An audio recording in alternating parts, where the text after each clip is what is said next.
Lori moja inapita katika checkpoint ya Jinyang ambapo linasimamishwa na wafanyakazi wa sehemu ya pale. Wafanyakazi hao mara moja wanasimama na kuwa vijidudu kwenye gari hiyo. Dereva anauliza kinachoendelea. Mmoja wa wafanyakazi anaeleza kwamba kulikuwa na bleach katika wilaya ya Kibayoteki, lakini sio kusababisha matatizo yote makubwa, na baada hapo wanamruhusu kupita. Mwanaume huyo anaposonga na gari yake, simu yake inaanza kuita, na anapojaribu kuichukua apokee, umakini barabarani unapotea, na kwa bahati mbaya anamgonga dia ama swala ama kulungu aliyejikuta yuko barabarani kwa sababu ya kujikwaa alipokuwa akitoka sehemu moja kwenda sehemu nyingine. Anaangalia gari yake kama ina uharibifu wote, na baada hapo alipogundua kwamba ni mnyama akaondoka tu, lakini kulungu huyo ghafla akafufuka na kusimama. Macho yake yakawa na ukungu ghafla, kumaanisha kwamba mambo sio mambo tena, tofauti na jinsi ambavyo watu kwenye checkpoint pale walivyosema. Karibu sana, mimi naitwa Winani. Hii ni sinema moja nzuri sana inayoitwa Treni kuelekea Busan, na hii ndio recap yake. Karibu sana. Basi sinema inahamia ofisini kwa jamaa anaitwa Seoku. Yeye ni fund manager anayefanya kazi kupita kiasi. Wazungu wao wanasema workaholic. Hapo wenyewe yuko akijadili uuzaji wa hisa fulani kwenye simu na mtu ambaye alikuwa anaongea naye upande wa pili. Lakini mtandaoni kwenye kompyuta yake anakutana na makala ya mtandao inayoeleza jinsi samaki wote kwenye hifadhi wamekufa, lakini kwa namna ambayo ni ya ajabu. Msaidizi wake anaingia, Seoku anaambia auze hisa zote kutoka kwa kampuni hiyo. Baada ya usiku huo anarudi nyumbani huku akibishana na mke wake wa zamani ama ex kuhusu binti yao anaitwa Swan mwenye umri wa miaka 6 tu. Siku yake ya kuzaliwa inakaribia na anataka kwenda Busan kumtembelea mamake, lakini Seoku ana shughuli nyingi sana na kazi na hataki aende peke yake. Nyumbani Seoku anamkuta Swan akizungumza na mamake kwa siri kupitia video call, na anaeleza kwamba wanaweza kumtembelea Busan baada ya wiki moja hivi mara tu atakapokuwa na kazi kidogo, na kisha anampa wii kama zawadi ya siku ya kuzaliwa. Lakini Swan anafadhaika baada ya kupokea zawadi ile kwa siku yake ya kuzaliwa iliyopita. Anaambia baba yake kwamba anachotaka kwa siku yake ya kuzaliwa ni kumwona mama yake tu na si kitu kingine, na yuko tayari kwenda peke yake ili basi asiweze kuwa mzigo kwa mzee wake. Seoku anavutwa kwenye faraga na mama yake na wanazungumza kuhusu Swan.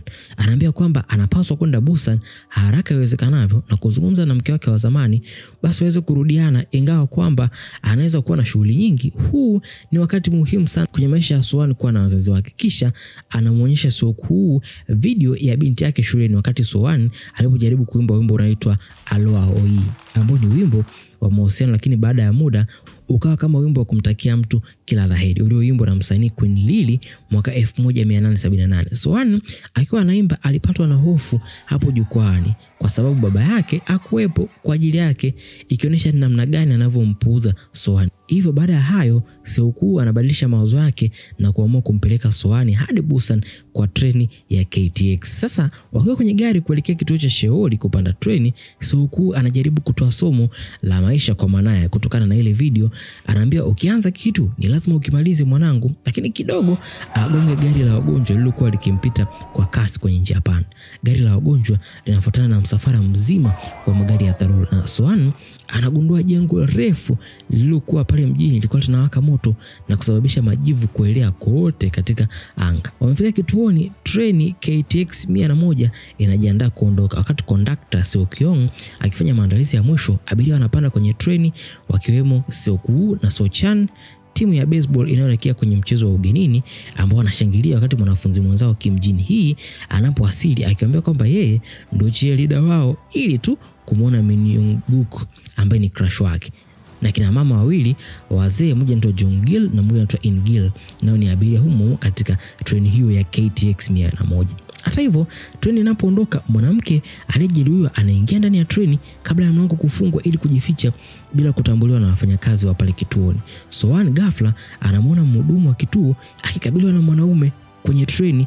Mwanamke aliyejeruhiwa ambaye anajilala kung'atwa kwenye mguu wake wa kulia anajaribu kulifunika jeraha lake chooni, lakini mishipa yake inaanza kuwa mieusi sana. Yong-suk, afisa mkuu mtendaji wa kampuni moja inaitwa Stallion Express, anawaarifu mmoja wa wahudumu wa treni kwamba aliona mtu akiruka kwenye treni na kujificha chooni. Swan anajiunga nao akiwa na hamu ya kujua kwamba ni nini ambacho kinaendelea baada ya mzee kuchapa. Mhudumu anafungua choo, lakini si mwanamke huyo, badala yake ni mtu asiye na makazi mwenye hofu ambaye anaendelea kunungunika jinsi kila mtu kituoni amefariki. mhudumu anapojaribu kumtuliza, Young-suk anamwambia Soan ataisha kama mtu asiye na makazi ikiwa hatafanya vizuri shuleni, lakini anamkataa tu akisema kwamba mama yake alisema mtu yote ambaye anaongelea watu vibaya kwa namna hiyo ni mtu mbaya. Soan anajaribu kuingia chooni, lakini anakutana na mwanaume anaitwa Yong Sang-hwa ambaye anamwambia kwamba mkewe mjamzito anaitwa Seong-kyung anatumia hicho choo, hivyo aende kwingine tu. Wakati huo mwanamke huyo aliyejificha anajikongoja kwenye treni humo, mishipa yake ikizidi kuwa na uchafu bila abiria kujua. Baada ya kuanguka na kuzimia kwenye treni huko nyuma, mhudumu wa kike Min-ji anamgundua mwanamke huyo akitetemeka na kushtuka, na kisha anatumia walkie-talkie yake kuomba msaada wa kimatibabu. Huku Seok-woo anaamshwa kutoka usingizini na simu yake ikiwa inaita, anajibu na kugundua kwamba mmoja wa wafanyakazi wake kwenye hiyo simu anaingiwa na hofu na kumwonya Seok-woo kuhusu machafuko ya raia nchini kote. Abiria wanapotazama habari wanaona ripoti za ghasia na vurugu zinazotokea kote Korea Kusini. Seok-woo kisha anagundua kuwa binti yake hayupo na anaenda kumtafuta.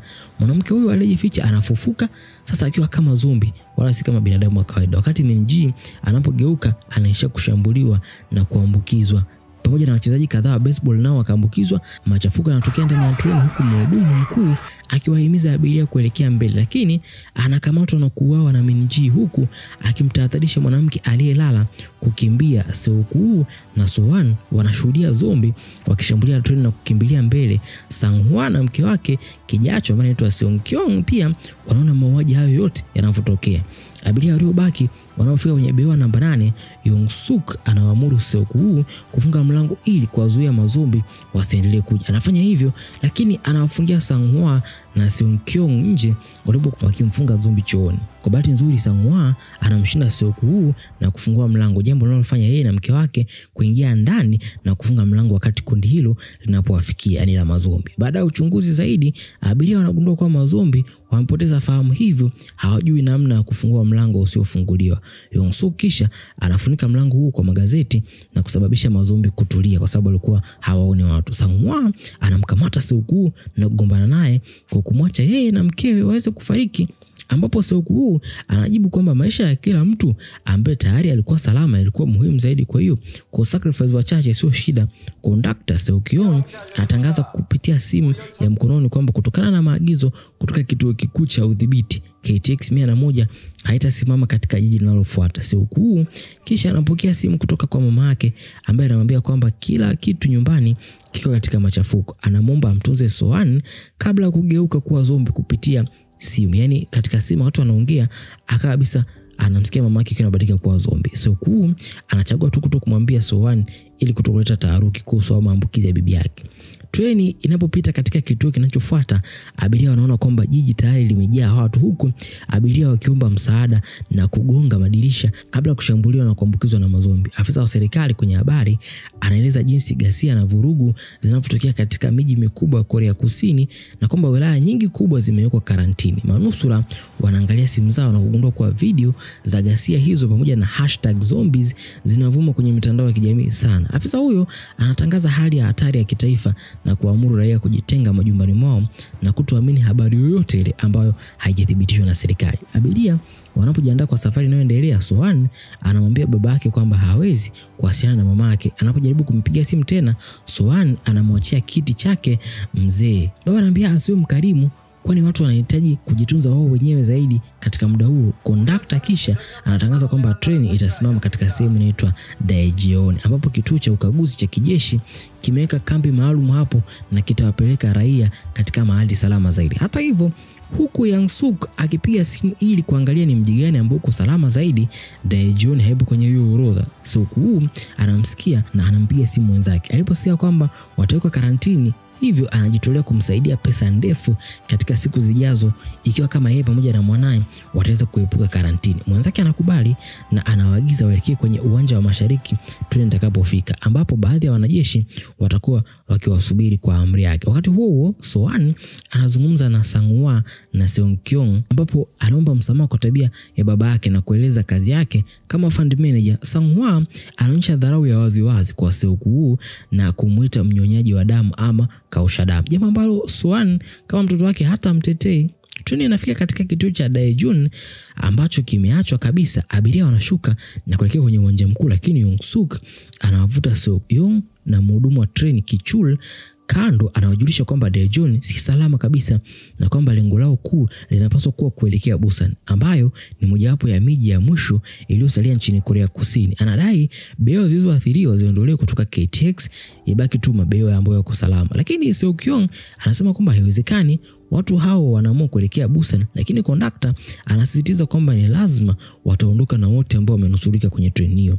Ndani ya kituo, Seok-woo na Soan wanajitenga na wengine wale, kisha wanaelekea kwenye uwanja wa mashariki, huku mtu asiye na makazi akiwa amesikia simu. Seok-woo kule ndani anawafuata. Soan anapogundua kinachoendelea anajaribu kuwafahamisha abiria wengine, lakini baba anaisha kumzuia tu, anamkumbusha tena kwamba kujitunza ni jambo la muhimu sana. Lakini Soan anamkemea kwa machozi kwa mbinafsi sana, akisema kwamba anajali kazi zaidi ya familia na kumlaumu kwa hata talaka ambayo amepeana na mama ni kwa sababu yake. Kundi la manusura wanaposhuka kwenye eskaleta kuelekea nje, wanagundua kwamba Daejeon imeshaambukizwa muda mrefu sana, huku wanajeshi walioambukizwa wakiwasubiri pale nje. Kwa hiyo wakaambukiza baadhi ya abiria kwenye eskaleta ambao walikuwa hawana uwezo wa kupanda fast. Lakini Sang-hwa anamuinua mke wake kwenye ile ngazi ili waweze kuondoka hapo. Wakati huo Seok-woo na mtu asiye na makazi wanamgundua askari wa mwisho aliyesalia ambaye hajashambuliwa, ambaye na mwisho wa siku anashambuliwa haraka na kuharibiwa vibaya mno na wenzake ambao walikuwa wameshaathirika tangu zamani. Wawili hao wanapokimbia kurudi kituoni, Sang-hwa na abiria wengine wanafika katika eneo kuu na kumwokoa Soan. Soan anapokimbia kwenye treni akiwa na Seok-young, baba yake anakabiliwa na zombi. Mwanaume asiye na makazi anaisha kumwokoa na wawili hao wanafanikiwa kufika mlangoni, huku Sang-hwa, Jin-hee na timu ya baseball wakiwafungulia. Wanaume wengine akiwemo mume wa Seok-young wanajaribu kwa bidii sana kufunga mlango, huku wengine wakiendelea mbele. Wanawake wanapofika kwenye treni wanaona baadhi ya manusura wakifa baada ya kujaribu kwa bahati mbaya kukimbilia kwenye magari yaliyoathiriwa ama kwenye zile behewa ambazo zimeathiriwa, na wanalazimika kuchukua upande mwingine kabisa wa treni.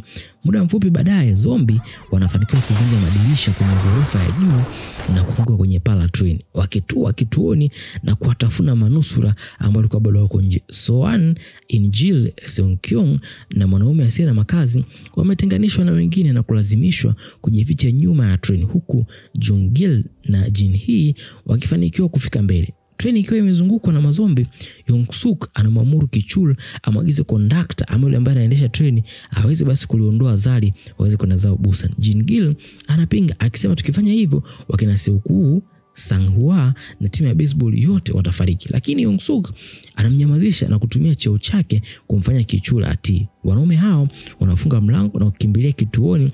Wakati huo mazombi wakavunja mlango, maana ulikuwa wakiwa wachezaji wawili wa baseball wanabaki nyuma na wanakamatwa na mazombi, lakini Seok-woo, Min Young-guk na Sang-hwa wanafanikiwa kupanda behewa la kati na kunusurika. Abiria wanapotathmini hali hiyo, Seok-young anawasiliana na kituo cha udhibiti na anaamriwa kuelekea Busan. Walionusurika wamegawanywa katika makundi matatu. Seok-woo, Min Young-guk na Sang-hwa wamenaswa kwenye behewa namba 9.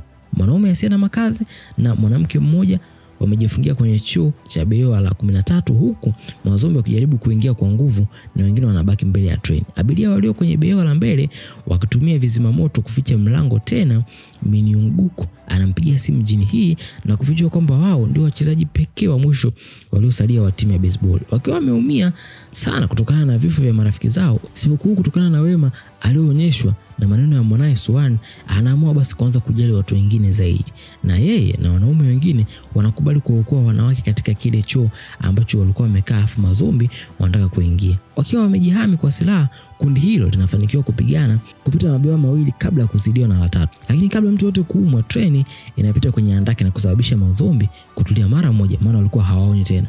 Ndio hugundua kwamba mazombi wanashambulia tu ikiwa wanaweza kuona target yao. Seok-woo anawavutia mazombi sehemu nyingine kabisa kwa kugonga fimbo ya baseball kwenye staff carrier, na wanaume hao wanatumia simu zao kama vichochezi vya kelele kwa vuruga mazombi. Wanafanikiwa kuokoa wapendwa wao kutoka kwenye kile choo, Min Young-guk anamtumia Jin Hee ujumbe mfupi akimwambia kwamba wako hai na watasubiri hadi treni ifike kwenye handaki inayofuata kabla ya kurudi huko ambako wao wapo. Anafurahi na kujulisha wengine, lakini Young-suk kama kawaida yake anakuwa na wasiwasi kwamba wanaweza kuwa wameambukizwa na anakataa kabisa kuwaruhusu kuingia. Baada ya kutumia hadhi yake kujitambulisha kama kiongozi wa walionusurika, raia wengine wanakubaliana naye na kumwacha Jin Hee akiwa amefadhaika tu.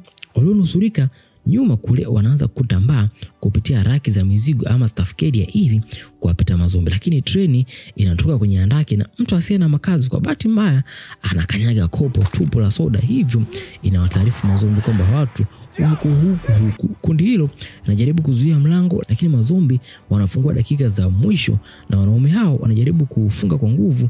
Young-suk anaambia abiria wazuie mlango kutoka upande wao na kumfanya Jin Hee kama mateka ili kumzuia asisaidie na kuacha walionusurika wakiwa wamenaswa. Min Young-guk hatimaye anavunja mlango kwa kutumia mpira wa baseball, lakini Sang-hwa anaumwa na Young-suk anashikilia mlango unaofuata kwa nguvu. Jin Hee na Jong-gil wanajaribu kuwasimamisha abiria wengine na kuwasaidia manusura, huku Sang-hwa akiwaamuru wengine waweze kusonga tu, akielewa kwamba atageuka naye kuwa zombi kwa sababu tayari kashangatwa. Anakubali tu hatima yake na kumwaga mke wake kipenzi, akimwambia na jina pia la mtoto ambaye akija kuzaliwa basi atatamani aitwe kwa jina hilo. Wakati mlango huo unapovunjika, manusura wengine wanakimbia kwenye sehemu ya usalama, huku Sang-hwa akiwazuia mazombi kwa sekunde kadhaa kabla yeye pia kuambukizwa. Hata hivyo, In-gil hafiki kwa wakati na anamezwa. Seok-woo kwa hasira sana anamjia juu Young-suk kwa matendo yake ya ubinafsi, lakini anapiga kelele kwamba wameambukizwa na kuwataka manusura wajitenge nao, huku abiria wote wakiunga mkono. Jin Hee anajiunga nao akichukizwa na Young-suk. Sasa In-gil alipomwona dada yake ameambukizwa upande wa pili wa mlango na matendo ya Young-suk, Young-gil anapoteza kabisa imani kwenye ubinadamu na anaamua tu ajiue kabla hata mtu yote yule kuweza kumzuia. Mazombi wanaingia kwa nguvu na huku Young-guk na Ki-chul wakijifungia chooni. Abiria wengine wanauawa na kuishia kuambukizwa tu. Seok-woo anazungumza na mwanae So-won akiomba msamaha kwa tabia yake ya zamani na kuahidi kwamba watapona na atajirekebisha. Punde anapokea simu kutoka kwa mwenzake ambaye anaambia kwamba Busan imekuwa ngome kamili dhidi ya maambukizi ya mazombi, hivyo kama mkifanikiwa kufika Busan mtakuwa mmeokoka. Pia anafichua kwamba virusi vya zombi vilitoka kwa kampuni ya biotechnology ambayo toka kununua juzi tu.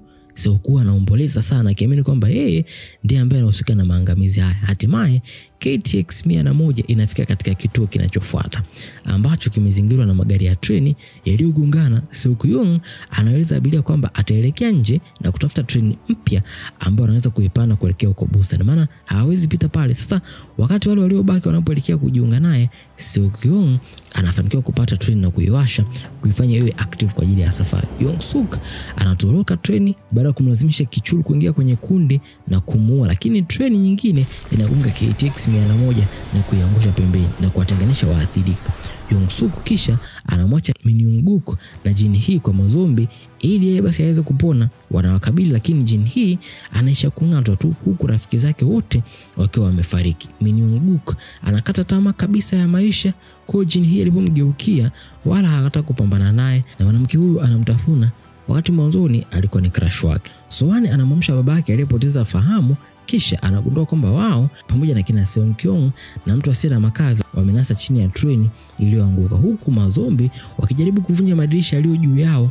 Young-suk anaokolewa kutoka kwa mazombi na Seok-young, lakini hapo hapo anamsaliti conductor na kumwacha ashambuliwe na mazombi. Wakati huo Seok-woo na wengine wanafanikiwa kutoroka kutoka chini ya treni, lakini mazombi wanavunja madirisha na ikamlazimu mtu asiye na makazi kujitoa muhanga ili waweze kuendelea na safari. Yaani hao watatu wanakimbia kwa ajili ya maisha yao na kufanikiwa kukamata treni ambako Seok-young aliwasha, lakini mazombi nao wanaanza kushikilia nyuma kule ambako treni ilikuwa inamalizikia na kutengeneza kundi zito sana linalopunguza mwendo wa treni. Seok-woo anawapiga teke mazombi, lakini wanagundua kwamba Young-suk ambaye pia alifika kwenye treni aling'atwa na mazombi licha ya juhudi zake zote zile. Anageuka na kuwashambulia akifanikiwa kumng'ata Seok-woo kabla ya hao watatu kumtoa kwenye treni. Seok-woo anawalazimisha So-won na Seong-kyung kuingia kwenye kiti cha kondakta na kueleza jinsi ambavyo wataweza kusimamisha treni huko Busan ambako watafika, akimwaga biti yake kabla ya kupambana na maambukizi kwa muda wa mwisho kabisa. Ikani ya kutosha kabisa kujifungia nje ya cockpit hiyo ambako mtoto wake pamoja na yule mwanamama mjamzito walipokuwepo. Kisha anageuka akikumbuka wakati wa furaha zaidi maishani mwake akimbeba mtoto mchanga ambaye ndo So-won, na anatabasamu kwa machozi akianguka kutoka kwenye treni hadi kifo chake. So-won na Seong-kyung wanawasili Busan wakipitia kituo kilichobomolewa na kuingia kwenye handaki upande mwingine. Wanajeshi wanawalinda wale ambao hawajaambukizwa. Mpiga risasi mmoja anaona sura zao na anaamini kwamba hawa watakuwa wale ambao wameambukizwa, kwa hiyo wamekuja hapa kwa sababu ya kutafuta nyama zingine. Lakini kabla hajafyatua risasi, So-won anaanza kuimba wimbo ule wa Aloha Ohi kwa kumbukumbu ya baba yake. Baada ya kumsamehe kwa tabia yake ya zamani, ndipo wanagundua kuwa ni manusura. Wanajeshi wanazima moto wao. So-won na Seong-kyung wanaokolewa baada ya kunusurika train to Busan. Asante sana kutazama recap hii. Ni imani yangu basi umekuwa na wakati mzuri kwenye kila dakika uliotumia kutazama. Kama ni hivyo basi usisahau ku like ili algorithm iweze kufanya mambo yake. Usisahau pia kusubscribe kama bado. Mimi naitwa Winani. Asante.